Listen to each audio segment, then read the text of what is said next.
time where many are against us, Sister Dunya's drive to succeed, and Haj Musa Hamka's commitment to the youth. I want to thank them for again proving their commitment to the community by showing up tonight and inshallah inspire and guide our youth to excel beyond all bounds. Let's give them 3 loud salawat.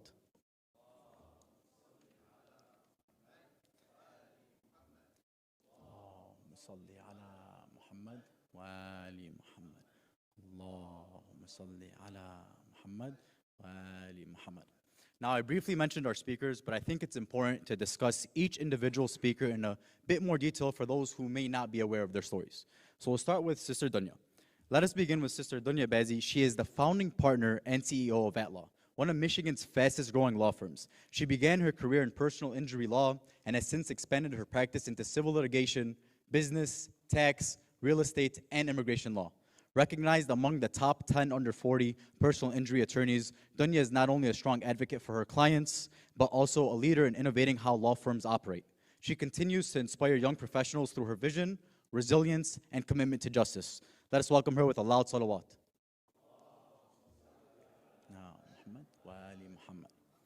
Next, we have our dear brother, Sam Abbas. He is the CEO of Brown Modern Eatery, and a restaurant brand that combines fresh, sustainable food with modern design and community spirit, aka my favorite restaurant. Born and raised in Dearborn, Sam's entrepreneurial journey reflects his deep commitment to the city. Since opening the first Brome in 2015, he has expanded into new concepts and projects, including Yogurtopia, The Great Commoner, and others. Through his work, Sam aims to showcase Dearborn as a hub of innovation, culture, and hospitality. Again, let's welcome him with a loud salawat.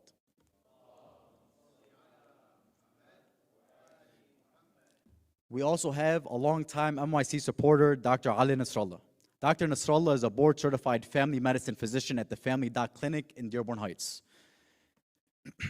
After earning his medical degree from the University of Michigan Medical School and completing his residency at Corewell Health Wayne Hospital, Dr. Nasrallah chose to practice in his own community. He cares for patients of all ages, from children to seniors, offering both primary and urgent care. Dr. Nasrallah believes in building healthier families and stronger communities. He also started the Muharram Initiative, if you haven't heard, which is a way to provide health care for those in need around the community in honor of Allah subhanahu wa ta'ala and Imam Hussein alayhi salam. His initiative inspired many other clinicians and clinics and physicians to follow in his footsteps and contribute to this beautiful cause. Let's give Dr. Nasrallah a very loud salawat.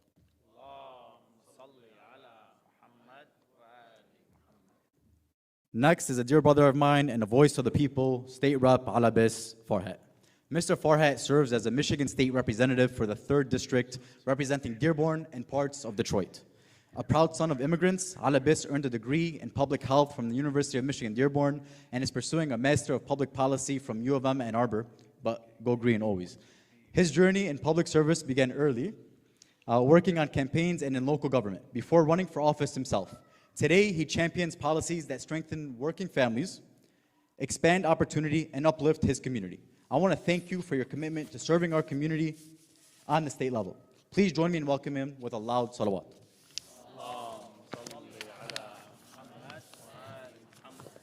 Last but not least, we have Assistant Superintendent Haj Musa Hamka.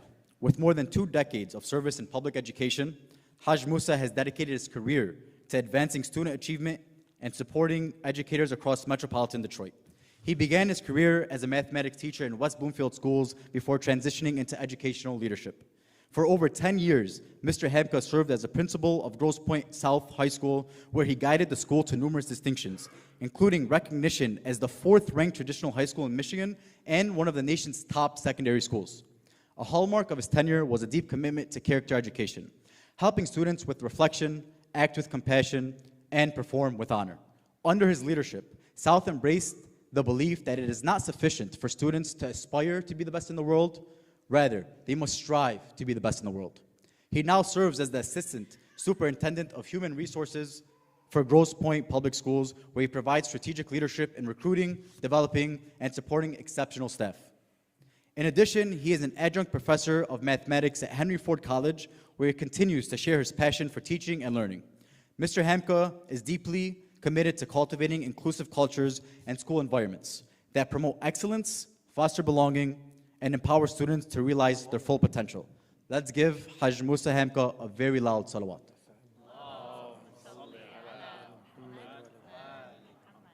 Before we delve into the questions, I want to briefly explain how tonight's program will work. We have a couple general questions that will apply to all panelists, in which they will be answering based on their own experiences. However, we want the audience to be involved, so we will then follow up by asking each panelist their own individual questions based on the questions that you submit when you scan the QR code on the screen. So let's keep that up there for a minute. Please pull out your phones if you have any questions that you'd like to ask, and then submit those questions, and inshallah we'll get to them as time permits. Sallu ala Muhammad wa ali Muhammad. Panelists, are you all ready, inshallah? Okay. So we'll begin with our first general question. Can you share a little bit about your journey, what led you into your career, and some of the experiences that shaped you along the way? Let's start with Sister Dunya and we'll work our way down, inshallah. It all started when I was 6 years old. When I used to, defend all of my siblings to my parents, and they called me the Muhammad in the family from a very, very young age, and it stuck. That's what it was for me. There was kind of no options. That was a straight line path for me. So my journey through school was just that. Then when I finished law school, I was planning on doing like business transactions or corporate law, and my brother got into a very serious accident. He broke his hip and his ankle on opposite sides. He couldn't walk for like 6 months. And we were in the hospital laying there. My dad was overseas visiting his family for the first time. So I had to make the phone call to him at 4 in the morning because it was like all over the news and I didn't want him to hear it from somebody else. And they didn't operate on my brother for 4 days until they knew the insurance company was going to pay. And the second they knew the insurance company was going to pay, they put us up in a villa suite in the hospital. You could maybe fit 100 people in the room. And I knew right then that both of these things weren't right. Like, it wasn't right to treat us like this if the insurance company isn't paying, and it isn't right to treat us like royalty if the insurance company is. And I took that as a sign. It was the pinnacle moment of where I was picking my career path. I was looking for jobs. I had just passed the bar exam. I took that as a sign from Allah to show me that, like, I need to help and serve these individuals who really don't have a voice in the hospital. They don't have anybody who's fighting for them. And how scary of a moment. I was technically a lawyer at the time, and it was very scary for me. So ever since then, I've loved every second of it. I love the courtroom. I love beating up insurance companies. I love advocating for the little guy. And alhamdulillah, that's what brought me to where I am today. And now I'm looking to inspire other attorneys to find their passion, who are they meant to serve in our career, and be the best possible attorneys they can be, and try to make them better so they can serve the clients in a better way. Thank you. And for those of you who don't know, Sister Dunya, I believe, has, correct me if I'm wrong, maybe 50 employees at your firm? About. So if there's anybody who could guide us, inshallah, it'll be her. So thank you again for your answer. Hajj, tafadhal. Assalamu alaikum. Alaikum salam. I think for me, one of the things I did that was a strength, and it worked for me, is I followed something I was really good at. I know sometimes people say follow your passions. I was really good at mathematics, and I also happen to have a passion for it. And I remember when I was in college specifically, there was a professor. Her name was Dr. Neer. I had her for Calc 1. She was the most amazing teacher I ever had. I actually went through high school. Did not take mathematics my senior year. Didn't want anything to do with it. And it was because I had a really bad experience with a teacher. But when I got to college and I started retaking some of my mathematics courses, her passion just inspired me. I loved her so much. I mean, not in past. I loved her class so much that I took her for Calc 2 and I took her for Calc 3. And at that point, I said, I'm going to go into a mathematical related field. I tend to be a little more outgoing, though. So working in a cubicle as maybe an engineer didn't align with my personality. So I guess you have to also know yourself. So my strength was mathematics. I'm a little more outgoing. Figured I'm also talkative. So teaching was a way to go. But I also, there's a big belief, especially for our community. I believe that the greatest institution that we have in America is public education. I don't know another country where immigrants can come and then their kids become doctors, entrepreneurs, lawyers, educators, right? And so I think as a young kid, my dad always tell me, they can never take your education away from you. And when you live in a community like ours, you see you can open up a business, but the true pathway to success is education. And it's also for diversification, right? We can't have everyone own a gas station. We also can't have everyone be a doctor. We have to get in a myriad of fields to grow our influence so that way we could advocate for ourselves, so we could lead ourselves. But I guess that's kind of how I got into education, just it's a passion, something I love. Thank you, Hajj. Just to speak on his commitment to teaching, is Batul here at all? Is your daughter here? Batul, if you're there. Batul got a 4.6 GPA. So let's just say teaching in that family is superb. Bismillah. Salli ala Muhammad wa ali Muhammad.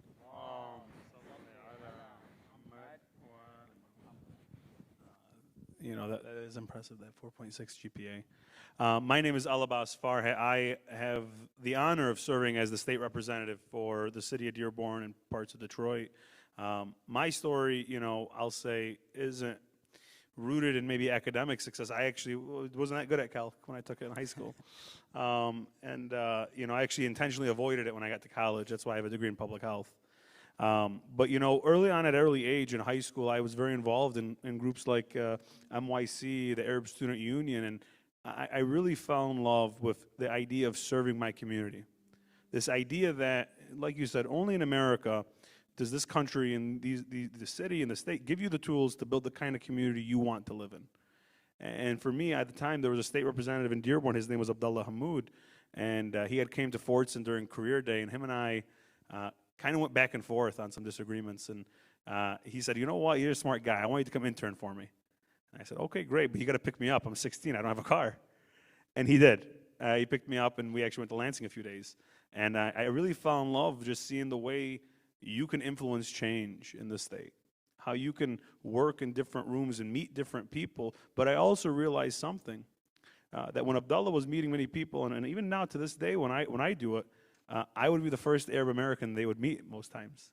And that's something that's strange, right? Living in Wayne County, living in Metro Detroit, it's kind of hard. But when you're living in Muskegon Heights or Ludington, they don't have the food or the culture, or they've never met Arab Americans. And so for me, it was a new experience of kind of educating people, teaching them about Arab culture, being a Muslim, and what that means, and really battling the stigma. And now more than ever, there is more stigma around being an Arab and being a Muslim. There's a lot of ways we can approach it, but I think one thing we still see the mayor leading on is pushing for understanding across culture, across, religious differences. But for me, it started there. I started at a young age in high school, volunteering on campaigns, getting involved, and the heritage of being the son of immigrants is something I carry with me. How do we make it easier for people in my age group to continue calling Michigan home, calling Dearborn home? How do we make it easier for people that are coming here to find their American dream? There was a time, my parents and many of our parents could have came to this country, got started working a part-time job or a full-time job somewhere, start their own business, but that dream seems like it's further away every day. And for me, I keep fighting to make sure the next kids, the next generation of people can have those opportunities I had. Being 7 years outside of high school, I'll tell you, I still go back to Fordson a lot of times. Love Fordson. By the way, I think they're playing Dearborn High tonight, so good luck to them. But, every time I go into the high school and I see the small things I used to have that I took for granted go away slowly. And how do we bring those back? How do we make sure this next generation's up for success and that we are doing everything we absolutely can for people in this state and in Dearborn? And so that's my why. That's kind of what drives me every day, is just this idea that here in this country, we can build the society we ought to live in. We can bring our values to the front, and that's something I take very seriously and something drives me every single day.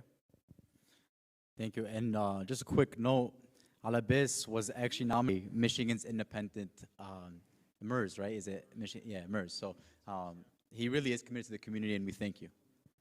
Brother Sam, fadal. Thank you. So, kind of hearing Hajj Musa, it brought back a lot of memories because I was really good at math, and I was on a pathway to be an engineer. I finished Calc 1, Calc 2, Calc 3, differential equations, et cetera, et cetera. I looked around and I realized I'm a lot more social of a person, and I don't think that I could sit in a cubicle.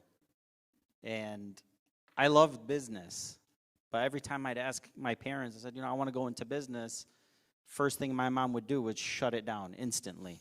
Don't even think about it. You're going to be a doctor, a lawyer, or an engineer. And she's sitting there in the audience right now looking at me, but it's the truth. And so I kept on, and I decided, okay, if I can't do that, then I'll push on to economics, maybe accounting, figure something out there. In the end, I found myself back with that entrepreneurial spirit, opening businesses one after the other and continuing to push on. And opening businesses is not as easy or as glorified as it may seem. There are a lot of ups and downs, and that's the grit that you have to have in order to continue on with it. The one thing that I would say to the youth is, although it's nice to say you own a business or to go into business or to aspire to be a business owner, entrepreneur, the best thing that you can do is root yourself in education, the way that Haj Musa was mentioning before. With education, it's like your insurance policy. And you give yourself that foundation where you can always fall back. And that was those words resonate in my head since I was a child, with my mom and my dad always telling me, if you want to go into business, that's fine, but give yourself an insurance policy just in case it didn't work out. And when my first business failed, my parents said, well, you still have your education. And I said, no, I'm going to keep pushing on. And I continued, and I pushed.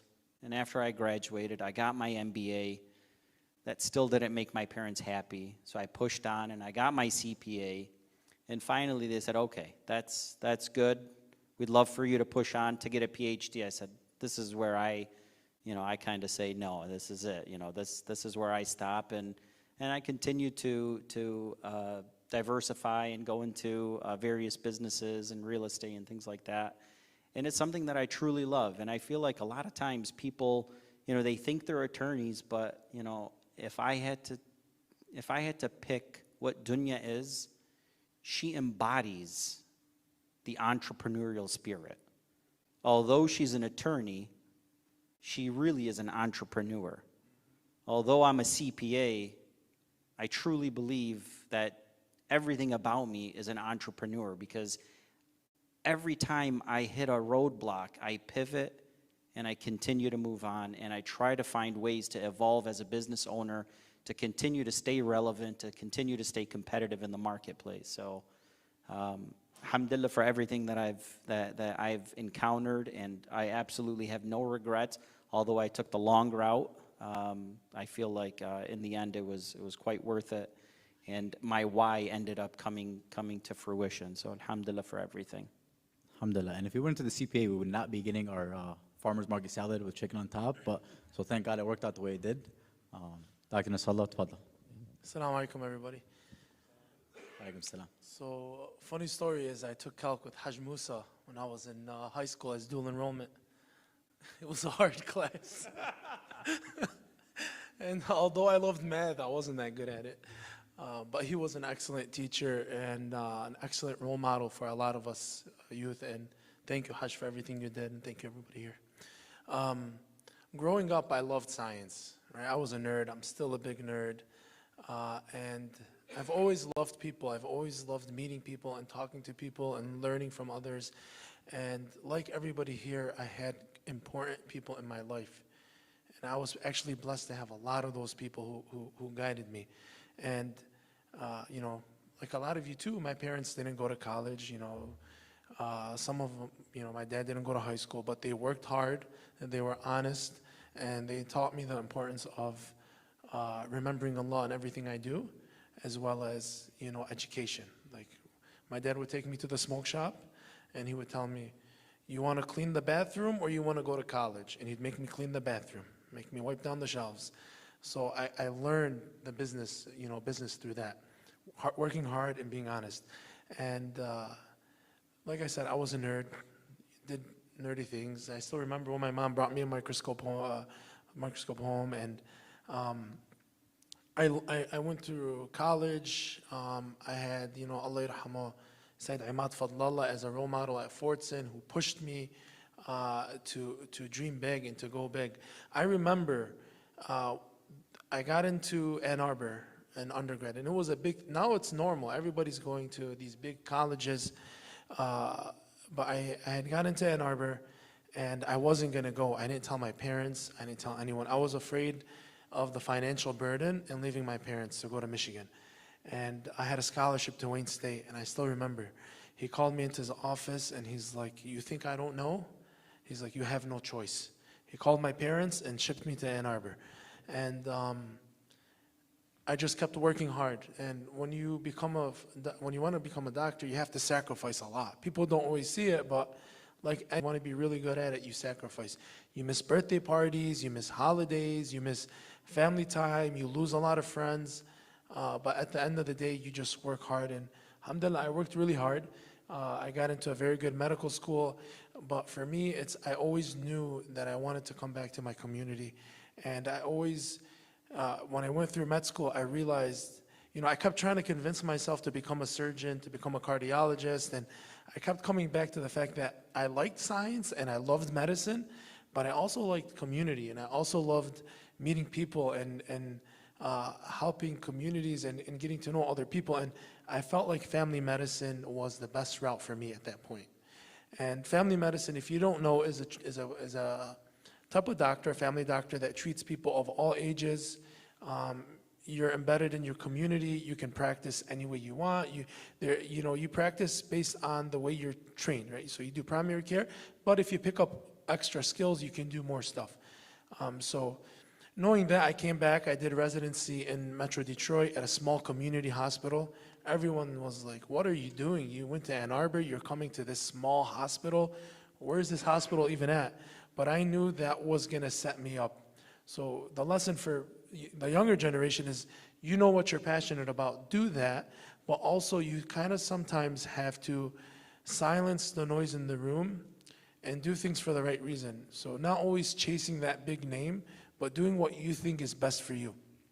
So I came back to this community hospital because I knew it was going to set me up for the long dream that I had, which was to go into private practice, to open my own clinic. So I worked really hard in residency. I started preparing. And then straight out of residency, I did what most people don't do, is I opened up my own clinic. And the reason I wanted to do that was because I wanted the freedom. I wanted the freedom to say, when a patient comes in and they can't afford their medicine or their visit, it's okay. We'll take the payment from Allah. And I tell my patients this a lot of times, they call Allah. And they laugh, but if you work for corporate medicine, you can't do that, right? So there's that freedom in private practice. So I've been working really hard the last 4 years at the Family Doc Clinic and Urgent Care. We opened up 4 years ago. I have an amazing team that has allowed me to do what I do. I have an amazing wife who's supported me throughout. And because of them, we've grown. We've grown through 3 clinics now. We have 10 providers. We have, probably over 30 people on staff. And alhamdulillah, we're growing. And shout out to Shireen, if you see her. She's one of my partners in Hamtramck, and she's in the audience today. So my experiences, they haven't always been easy, but I've been blessed to have people around me to guide me and to always allow me to remember that at the end of the day, our time is limited, to enjoy it, give back, enjoy the pleasures of this life as well in the halal, and always remember to move forward and work hard. Ahsan, Doc, thank you. Specific, he mentioned hard work, he mentioned honesty and community, and I think every panelist up here has embodied all of those words to the fullest of extent. So on behalf of the MIC, on behalf of the community, I really want to thank you guys for what you've done. Sallallahu ala Muhammad wa ali Muhammad. Inshallah, now we'll move into asking each panelist their own questions, respectful to their individual fields, from the pool of questions that you have all uploaded. Sister Dunya, is it okay if we start with you? Okay. If you want, we could go the opposite way. Okay. Yeah. Yallah, 3 minutes works. Let's do it. Sounds good. Okay. Yes. Okay. So one of the questions we have is, do you ever feel in the legal world or criminal sorry, can we turn off that? Yeah. So do you ever feel in the legal world or criminal justice system, it may intentionally or unintentionally harm the less fortunate recipients of legal power? How can we as Muslims prevent this in the criminal justice system?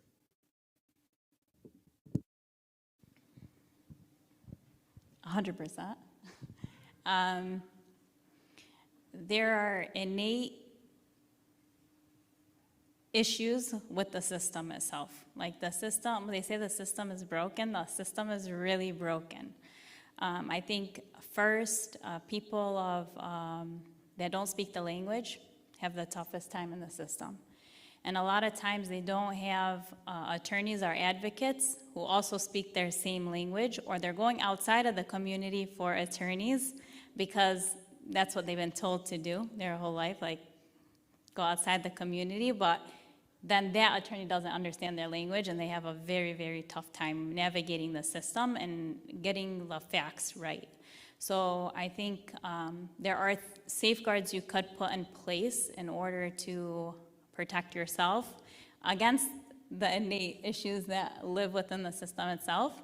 And I think that's a big part of why we do what we do, and why I've been trying to build a team of attorneys who can specialize in every single area of law, because it's not just one area of law that has a defect within the system, or people that don't have the ability to pay for legal services.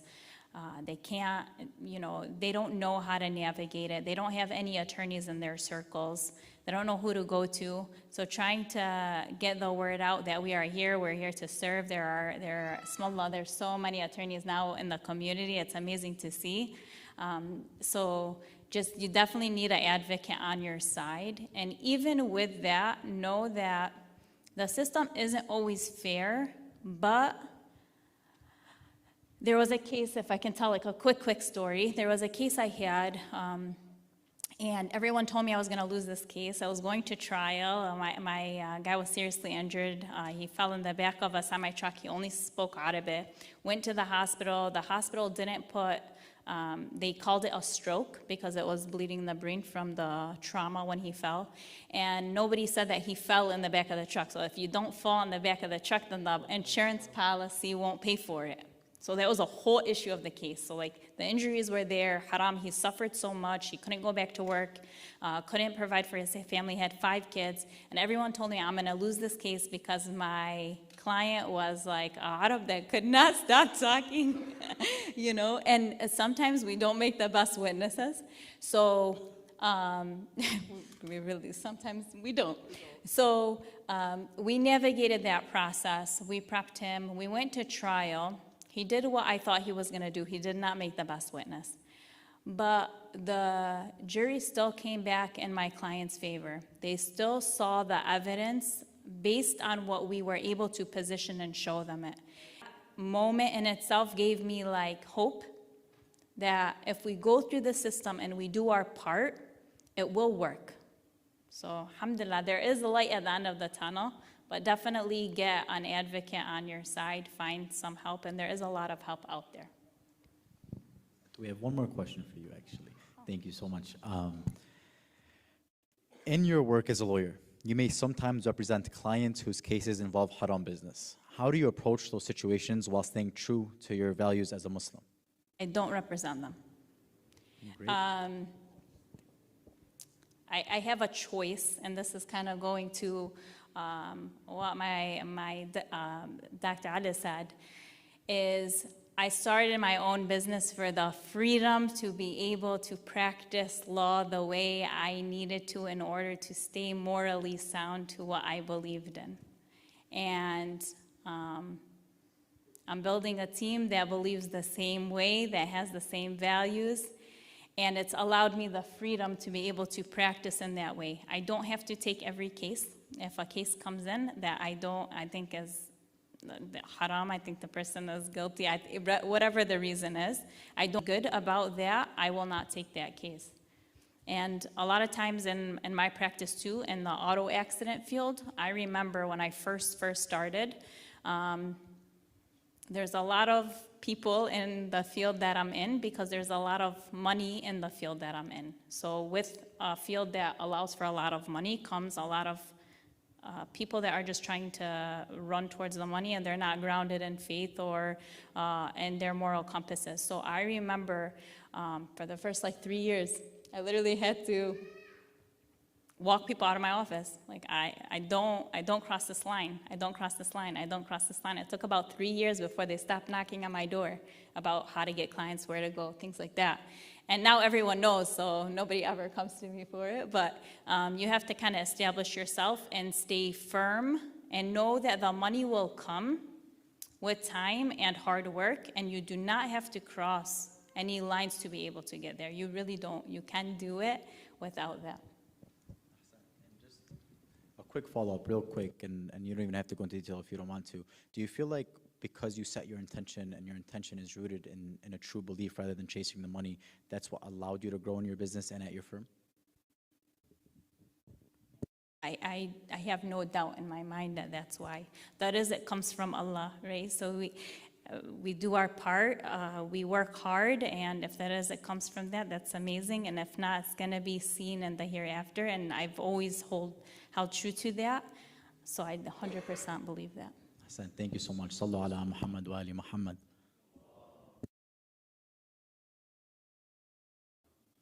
Haj Musa, we have a question for you, and it goes, what do you think of students that limit the careers they want to go into because of the money that comes from it not being enough in their eyes? I think that is the question that faces every young adult. And so I guess I would tell you a few things. Number one, that is whatever's written for you will come. Whatever profession you get into, I think Allah subhanahu wa ta'ala. But a couple of points I can make and expand upon, hopefully. One of the things, when I was younger, my father was an engineer, and I did not see my father. He worked long days, he worked the weekend. I didn't see him much. When I got to be, my formative years, and I got into college, my dad, I remember, he used to tell me, "Ya bayyi al-hayat mithl al-mizan." Life is like a scale. On one side is time, on the other side is money. You could have a lot of money, you won't have a lot of time. Or you could have a lot of time, you probably won't have a lot of money. And one of the reasons I went into education, and this is a positive thing, I wanted weekends off, I wanted holidays off, and I wanted my summers off. Not because I'm lazy. I think those who know me know that I am type A and I work really hard. But I think what my dad taught me at a young age, and he didn't say these words, but Covey, if you guys study Covey and the habits of effective leaders, one of the best habits begin with the end in mind. That's what my dad was telling me. Begin with the end in mind. And I will tell you, and I think those who know, I got my family out there, I wanted to raise a righteous, noble family. I wanted to see my kids.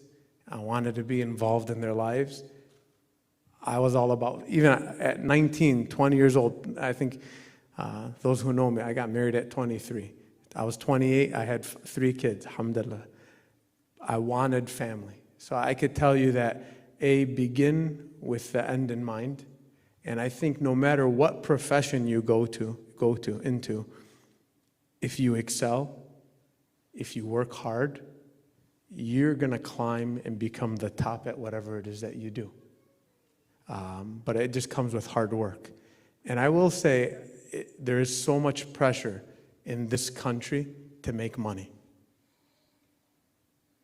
And we need money. We need money for our mosques. We need money in order to help give back, to allow clients to come in and get free treatment. All of these things would not be possible if we were not to garnish wealth as a community. And I'll tell you, there's also influence that comes with money. And we have community members who have influence. That's very beneficial. So I think we can't overlook the fact that money is a tool and money serves a purpose. But I think that can't be the only thing that you chase. I'd say begin with the end in mind. And I would just say this, and I think I've talked to so many of you privately. I know we probably all share this belief, right? There was a study done by Robert Leiter. He interviewed over 10,000 people over the age of 65. And he boiled it down. He said, you know, if you had to go back and live your life over again, what would you do differently? And to sum it up, everyone at the end of their life, they just want to know that their life mattered, that their life had purpose, and that they added value to this world. And so we're all going to die. Right? Like Covey, begin with the end in mind, like begin with the very end in mind. We will all die. You won't take your money with you. You're not going to take the title with you. And even all your accomplishments. In 100 years, no one will know any of our names. Right? And I think if you're an old man, inshallah, we're all old men and women, and we're having that cup of coffee, Ali, that you owe me. Right? I want to look back at my life and say I did something good and that my life mattered. And so I say, like, when you go to pick your career, let that be your litmus test. Because whether you had the money or not, if you could put your head on the pillow, if you knew that you had a fulfilled life, that you touched the lives of others, I think in the end, you won at the game of life. No matter how many numbers you have in your bank account or not, right? Like, I'll tell you, like, I have students who had me for calc, who are doctors. Like, I'll see students, they'll come up to me and they'll hug me. They're like 35 years old. And they'll thank me. You know, and I'm like, man. And I had a couple of students who couldn't speak any English, who came from Lebanon. They had me for calc. And now they're, mashallah, very successful. So you look back at that and can't put a price tag on it. That was more than 3 minutes. Ahsan Haj, thank you. No worries. I just want to talk on a quick point. You mentioned begin with the end in mind. Some call it dua, some call it manifestation, but regardless of which school, you know, whatever you call it, they both say to believe that it's already there. So when you're manifesting or you're asking Allah for something, you have to believe that it's already there. So I wholeheartedly agree, and thank you so much. I have one more question for you, if you don't mind. Is that okay? Really, we'll limit this one, inshallah. It's a loaded question, so forgive me. But as a Muslim educator and leader working in a district that is predominantly white, Christian, and conservative, have you ever faced challenges or racism because of your identity, and how did you navigate those experiences while staying true to your values? Oh. Ya Allah. You know, I think life is all full of challenges. I'll tell you, my journey with my current district was a roller coaster. I think when I first got hired, there was a tremendous amount of excitement. And then I do remember at the end of my second year, beginning of my third year, there was a presidential election. The climate got very charged in the country, and there was talk about lists and deporting and Muslim ban. And I remember the day after the election, a parent put on Facebook, "Fire the Muslim principal." And she encouraged everyone in the community to come out to a board meeting to let the school board know how they felt about me. Alhamdulillah, I show up at this board meeting. There's nowhere to park. Channel 4 is there, Channel 7, and I'm like, Allah yustar, I don't know what the heck is going on. And I walk in, probably 500 people packed in a gym. They were all there to support me. Kids, parents, for 2 hours, went up to the microphone, talked about their interactions with me. You know, basically our moral compass, right? How we treat people, how we interact with people. That woman who started it, her and her 3 friends walked out, and they didn't dare make a public comment. But I will tell you, it didn't end there. I would tell you for about a year and a half, I was under constant scrutiny. I was under the microscope.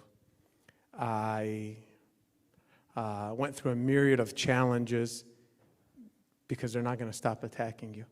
But alhamdulillah, after a few more years, right, that storm passed. But I think they see your true character. They know where your heart is at. They know your commitment to the students and to the community. And ultimately, the truth did prevail. Alhamdulillah, I would tell you that my time in Grosse Pointe it's been the hardest challenge of my life, but it's also been the most fruitful. And I tell you that it reminds me of the surah, Inna ma'al usri yusra. You know, sometimes, and I had a good friend who might be listening. His name is Haj Hamza, but he would always remind me of that. It's not after the struggle comes ease. It's actually with the struggle comes the ease, right? And so you have to lean into that. You have to embrace it. And I'll tell you, you have to be ready. I remember we had a big drinking problem at my high school. I go to the first prom, kids are throwing up. Kids are passed out in the car. And I'm like, wow, this is crazy. You know, with the school that I came from in Oakland County, we had a school resource officer. So I said, well, you know, don't we have police who come to the dances? They tell me no. Long story short, I put a plan in place, and I know this is going to sound crazy. I said, I'm going to breathalyze all the kids who come into our prom and our homecoming. You're going to randomly draw a stick. And if the stick is marked, you're going to get breathalyzed. I bet you in Dearborn they wouldn't let me do that. You know what the community did in Grosse Pointe? The overwhelming majority stood behind me. Because my why is I want kids to be safe and healthy. I want them to make responsible choices. And our attendance plummeted. And then some parents attacked me and they said, attendance is down 30-40%. I said, I'd rather have a half-empty gym with students making safe, healthy, responsible choices than a gym that's packed, and God knows what's going to happen when they all leave and get in their cars. But they came after me and said, I'm imposing Sharia law. And I remember a group of parents came to me and she's like, well, you're Muslim and you don't drink. I said, that is true. I'm Muslim and I do not drink. And then she's like, and you're trying to impose Sharia law on our students. I said, no, I'm not. It's called Michigan law. Under 21, you can't drink, right? And so I think but you have to be aware.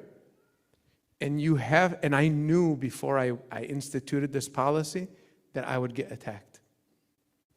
Do you have the courage to remain steadfast in your belief? Do you know your why? And for me, the why was I wanted to keep kids safe. And every Michigan public school, like we are a drug and alcohol-free campus.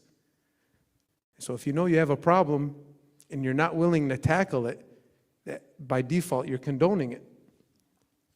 That was another long answer on it, sorry. But the answer to all is yes. You will be challenged for your faith. And it doesn't matter. I've worked in conservative communities and I've worked in very liberal communities. Believe me, it's the same. I've had communities that say, we welcome diversity and we're so glad to have you. And man, you get stabbed in the back just as hard. And I've had people and I've gone to other communities, I've worked in several, who've said, Musa, be careful when you come here, we're mildly racist. And they've opened up their arms, and it's been the best experience. SubhanAllah. Actually, when you mentioned the story about the school board meeting, I know you mentioned with hardship comes ease. The verse that came to my mind was, they plan all the plans too, and alhamdulillah, the way that turned out. Thank you for such a beautiful answer. Stay rap ala best. Inshallah, we'll get to you next. This is somewhat of I know that last one was a loaded question. This is also a two-part loaded question.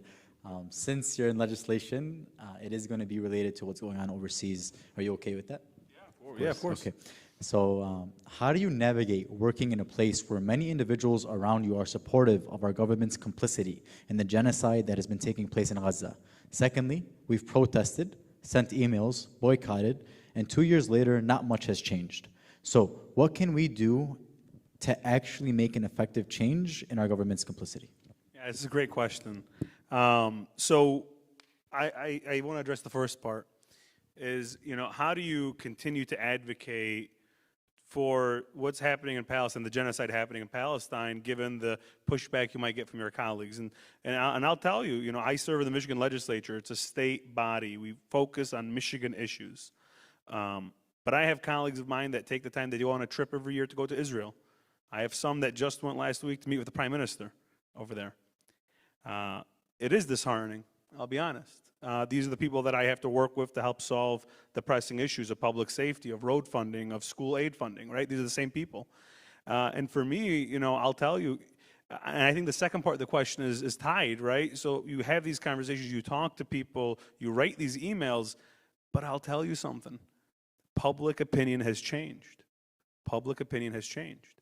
If we go back several years ago, the majority of people were supportive of the bombings and the massacre that we see. If we go today, 71% of Americans believe America needs to stop the genocide in Gaza.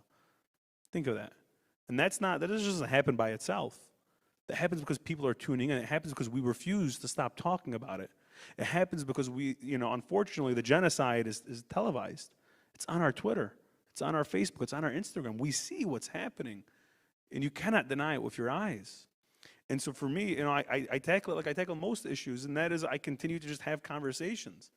You can never stop talking about it. You can never be shy from your position. You cannot cower away.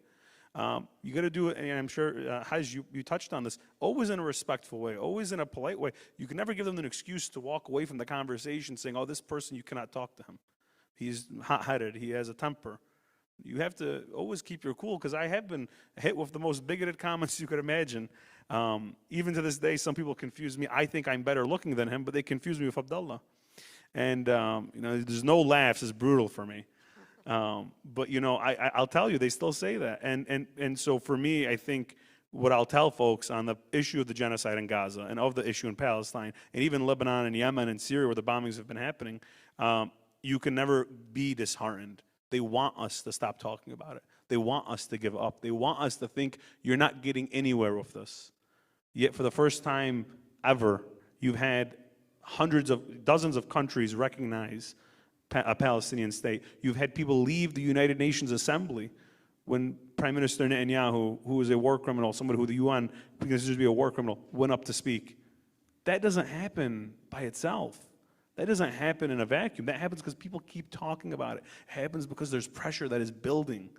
And so whether it's with my colleagues or the work that people are doing when they're reaching out, the work is the same. You have to keep talking about it. You have to keep having that conversations. You have to open people's eyes.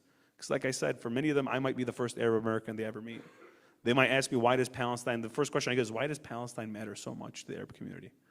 Why doesn't Egypt just take everybody there? Why doesn't Jordan just take everybody there? It makes so much sense. And you sit with folks, and you just have to unpack years of misunderstanding, of propaganda, of just false narratives that they've been fed. And it's it's hard work, I'll tell you. The state of Michigan was facing a government shutdown if we didn't get a budget deal done by October 1. That was easier to do, because we did get a deal, than handling some of these conversations. But we'll keep having these conversations. We don't give up. They want us to give up. It's the easy thing to do, is to give up. But you just have to know how to become comfortable being uncomfortable in these conversations, and know that, look, the ultimate thing we have, I'll say this also, is we have the truth on our side. We have the truth on our side. And if that is what you have, you need nothing else. No matter how articulate, no matter how presentable, the truth is a liberating tool that we have distinctly. You can't buy it. You can't. We have it, and we keep speaking it to power every single day. I think that's how you continue to win, and that's how we are winning right now, when the majority of Americans are saying we need to stop sending weapons overseas, when they're saying we need to feed Gaza, when they say we need Balfour Declaration, are now the ones saying it's time for a Palestinian state. Who would have imagined that? And so these are the things I think that we have to keep looking at and saying we are making progress, we have to keep going. Ahsan, thank you so much. And even in the last couple of weeks, we've seen so much change. So I very much agree. I'm going to ask one more quick question. It's not going to be as in depth, but something that they really want to know, especially as a career as a politician, is what skills or experiences best prepared you for a career in politics that you wish you had focused on earlier? Yeah, so I'll say this for the folks here. I'm 25 years old. I don't hide the fact that I don't know everything. I don't hide the fact that people on this stage I'm learning from as they're speaking. And I think as long as you have a growth mindset, and I do start, actually one thing I do is I do start with the end in mind. I start with that. It's a good that you brought that up. And you seek out wisdom. There's times where I am stuck with moral questions where I will call Sayyid Kazwini, I will call leaders who I trust, who I know I can talk to. I will call mentors of mine. I will call people who have done it before, and I will have that growth mindset. It's not easy to think that when you're sitting at a table, one of the reasons I love this job, but why it's so difficult, you mentioned being a CPA, I vice chaired in the majority of the tax policy committee. Ask me how much I knew about what a standard deduction was. Zero. But I had to learn it. I had to learn what the tax code, I had to learn how property taxes work. Go from that to learning now how we pay for Medicaid in Michigan. These are two different issues, but I love that thrill of learning things and just being able to handle complex problems. But you do it with a growth mindset. And I guess that's the biggest thing I would encourage people to have is a growth mindset. Being willing to learn, seek out good advice, and finding the right people to tell you don't know. That's a good answer to the right people. No, can you teach me? That's a good thing to say to the right people. Can I ask you a question? Did you use this is off. Did you use the QR code? No, but do we have a school aid fund yet? I can't talk about it. We still don't have a school aid fund. We don't have a school budget yet. You'll have it on October 1. Allah يساعدنا. Thank you so much for that amazing answer. Doc, we have a question for you. So the first one's actually not a question. It's more of a request, actually. Tell us about your 40-day initiative during Muharram and what inspired you to start it. So, before I answer that, it's so important to have people in our community take different fields because it really does empower us to make not only change, but to serve our community members. Like Al-Abbas Farha in the state, people don't imagine how important this is. When they were talking about cutting funding for Medicaid, cutting funding for virtual visits, that a lot of our patients use it, right? Because a lot of them don't have transportation. A lot of them have a hard time coming. It's a huge resource. And I called him. I'm like, Abbas, what's going on, man? Our patients are not going to be able to be seen. And he said, don't worry, we're fighting. We're working really hard. And honestly, that it's a huge blessing that a lot know about. And it's a huge blessing, and it's a need. We always need someone in politics, in the state, nationally, inshallah, to fight for us and fight for working families across this country. So thank you. So can you repeat your question? So much as a question, it was actually a request to tell us about your 40-day initiative during Muharram and what inspired you to start it. So, when I decided to become a physician, it was to serve, and it's really easy to give charity when you have money, right? But charity, you get good deeds for it. But when you give from your time, you're purifying your soul. You're reminding yourself why you did something. So service is the #1 thing to do to prevent burnout. That's one of the reasons, to remind myself why I became a physician always. #2, to honor Allah subhanahu wa ta'ala and Ahlul Bayt and Imam al-Hussein. Because Imam Hussein gave the ultimate sacrifice. So we can sacrifice as well. And let me tell you something, I wouldn't be able to make that sacrifice without my team. Because it is hard. It was very hard. And when I said for Muharram, and then I said 40 days, and then I said, shoot, is it 30 days or 40 days? And then we had to do it for an extra 10 days. And I made the same mistake last year. It was hard because we were seeing an extra about 28 patient visits a day in a clinic. So we saw 1,100, we had 1,100 visits in those 40 days. And it's kind of a purification for us as a team. It's kind of a purification for me, where at the end of it, you struggle so hard, but with that struggle, you grow. With that struggle, you teach the upcoming doctors, this is what it's meant to be. So it's to serve, but also to teach as well, and to sacrifice. And people think like, you know, when you give, you're gonna lose.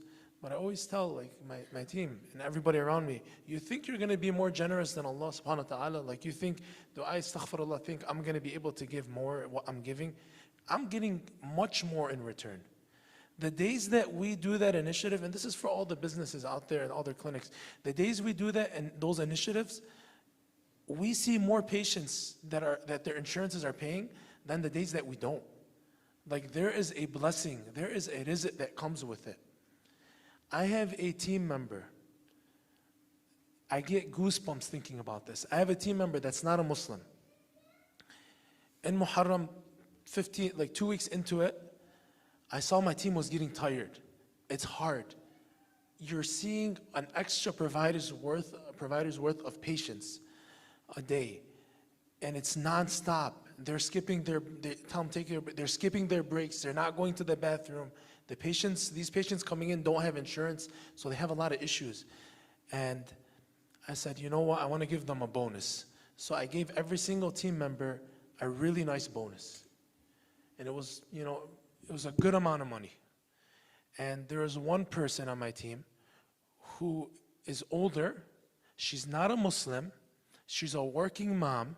She works over 70 hours a week, 3 jobs. She's working nonstop. She refused to take the money. She looked at me, she says, I am doing this for God, I am doing this for Allah. I want my reward from Him like you want your reward. I gave my wife the money. I told her, give her the money. She refused it. SubhanAllah, she has been living in I don't want to discuss her personal situation, but she's never owned a home. I get a phone call that day, she refused the money from a guy. I have a house. Does that person that you asked me about last year still want a house? It's for a steal. She got a house that's worth $230,000 for $150,000. She would have never been able to afford that house. The day she said, I want my reward from Allah. So it's a lesson. Allah was reminding me, reminding her and everybody else, and I made sure to tell all of them, and I made sure to tell her that when you give, you will get. So inshallah, when everybody gets in those positions, give. Because you're not taking, like Hajj said, you're not taking anything with you. Like how much do we really need? Right? You think the clothes are gonna make you happy? It's those memories you make. It's doing things because you're passionate about it that makes you happy. It's having that time and that freedom that makes you happy. So inshallah, like we all work together and we continue to give back together. And I remind myself, like I don't want you guys to think I'm better or I'm a good person. This is a wajib. God's gonna ask you on the day of judgment, what did you do with the amana I gave you? What did you do with that responsibility I gave you? And I just hope I don't fall short. Please, let's give him a lot salawat after that beautiful story.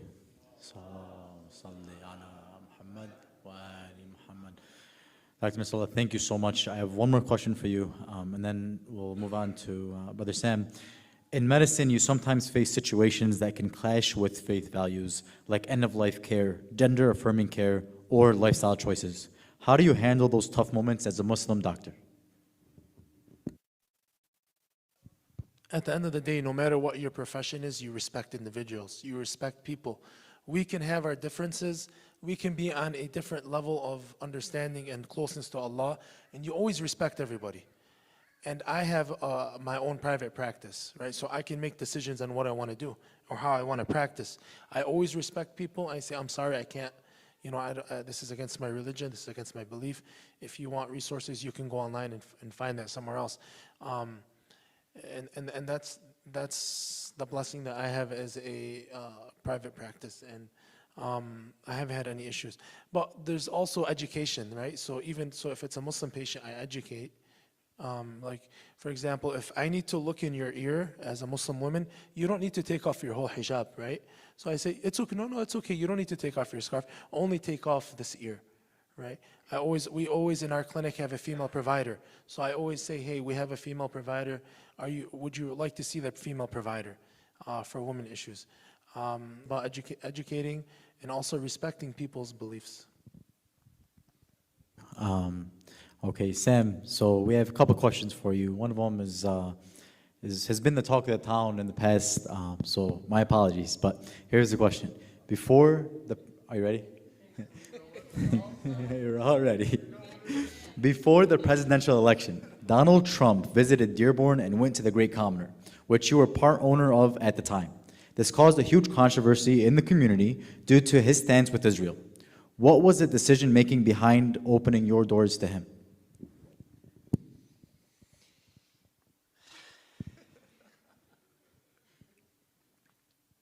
It wasn't the easiest decision, but I think a lot of times people jump to conclusions. I think a lot of times people forget the intent around decisions. And I've grown up, my father raised me to always open doors, always try to be diplomatic, always allow for conversations to happen.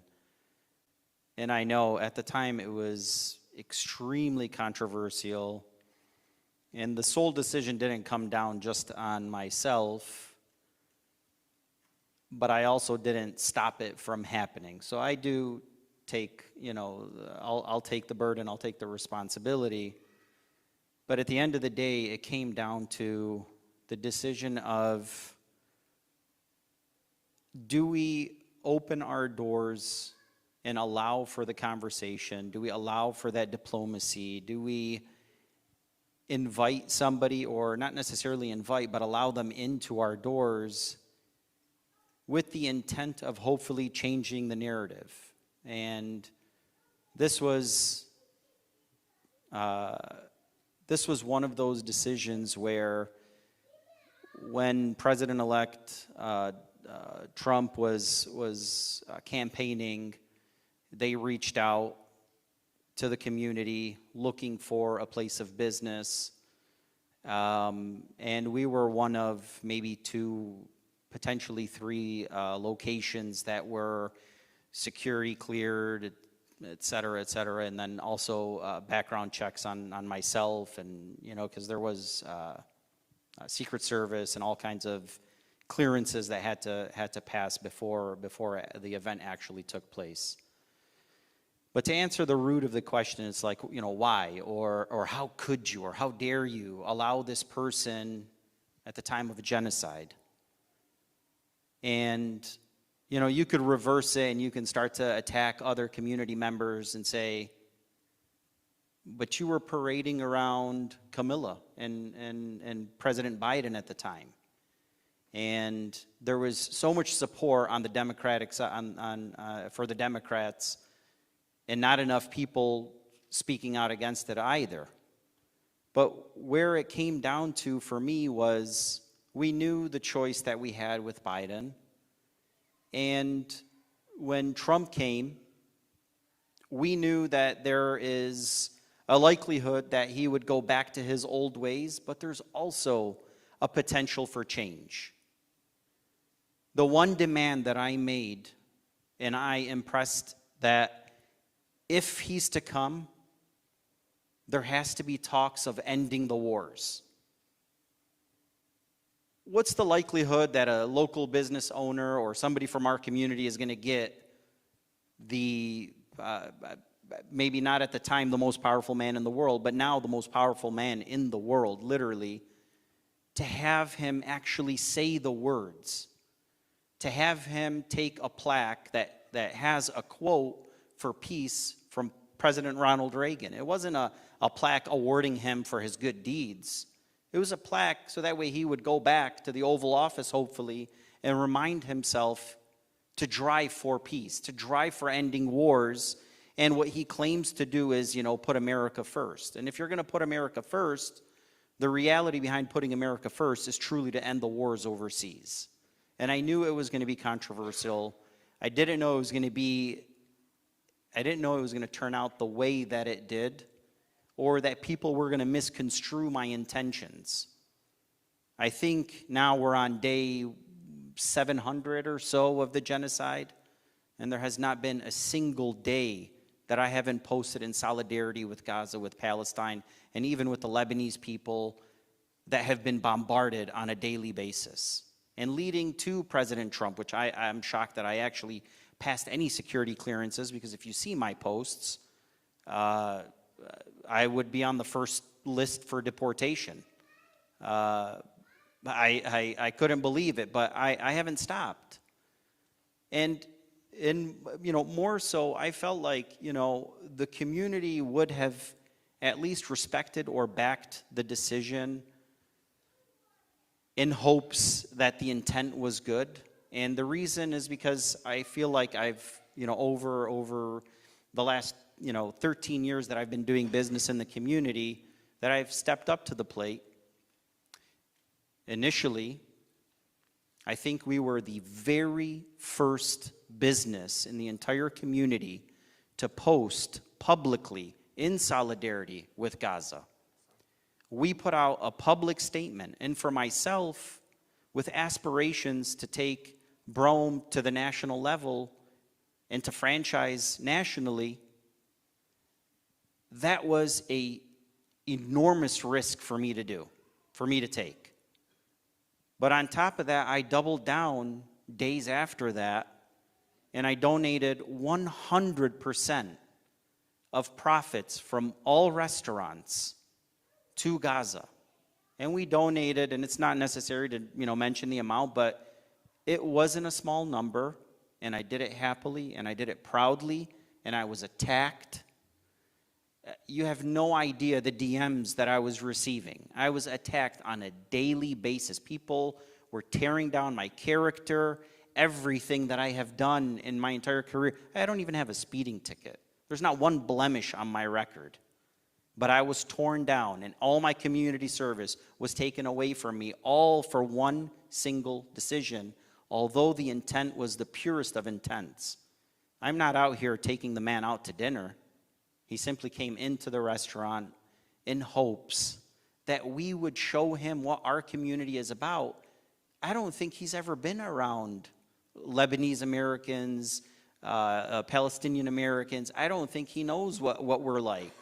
And so opening those doors, having those conversations, especially with his son-in-law being, Lebanese, a Lebanese individual, I felt like there was a shred of hope.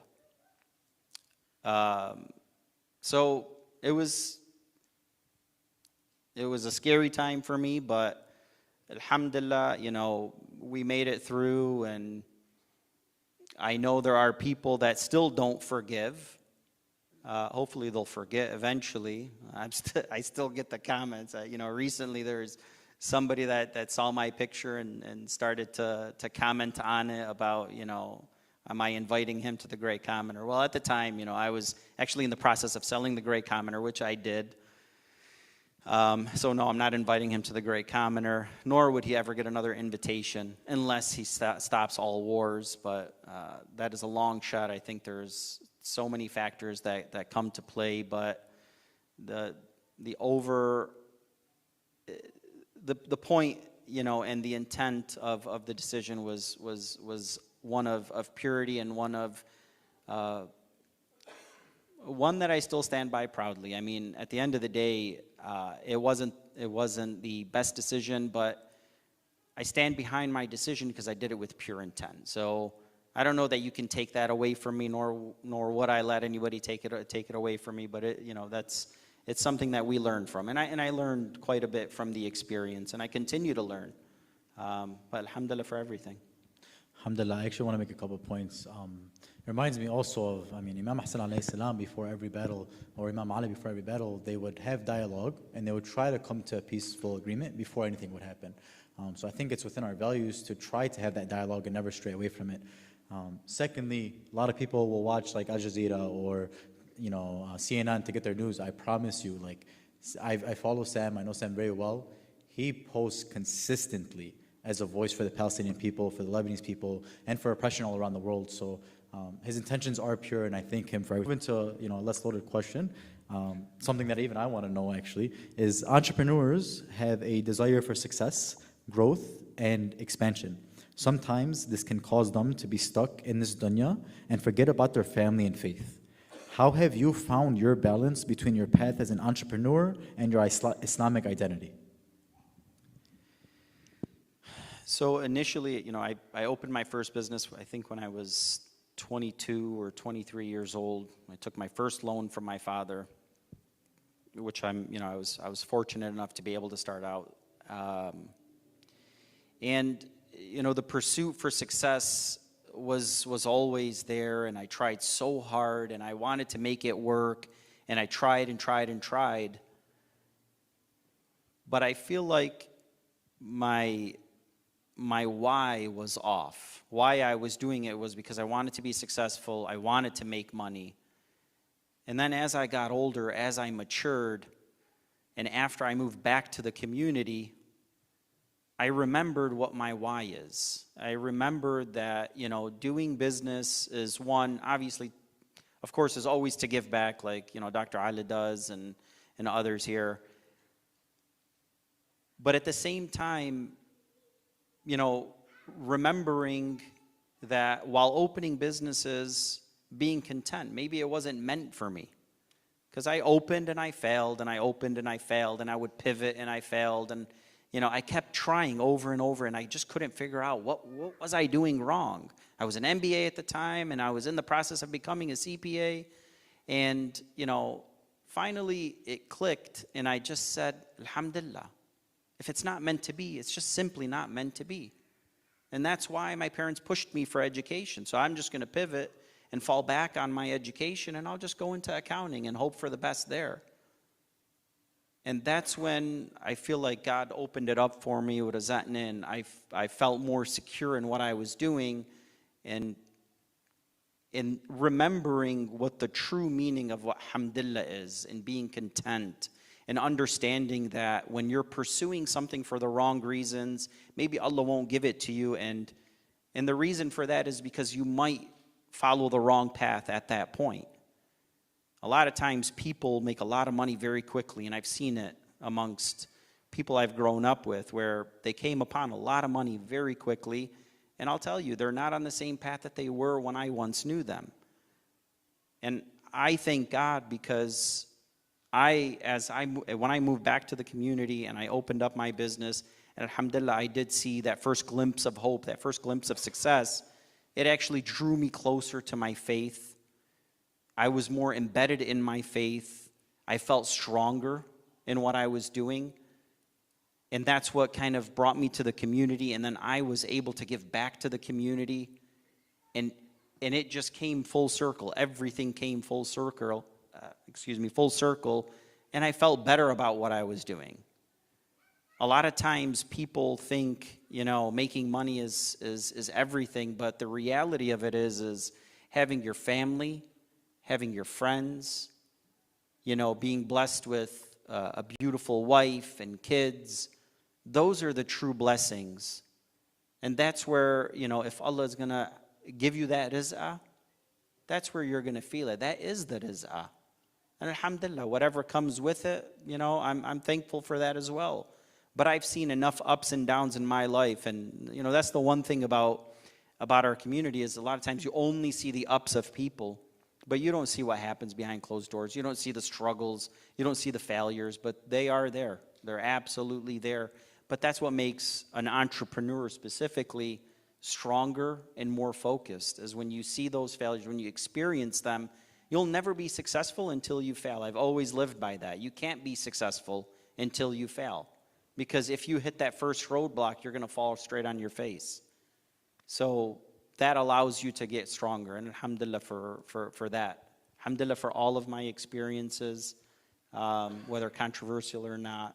I wish you would have led with this question instead of the other one. But I'll take them, so alhamdulillah. Very much appreciate your detailed answers. I'm sorry, inshallah, next time I'll have you. I'll make sure to run by the order with you.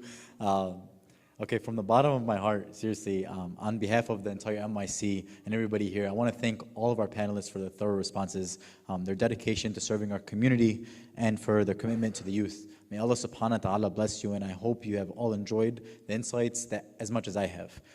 We are finished up with all the questions, but we do have refreshments outside. I would like to invite everybody to join us, panelists as well. If you have to go, we completely understand. If not, please join us, inshallah. We can communicate, we'll mingle in a more intimate setting.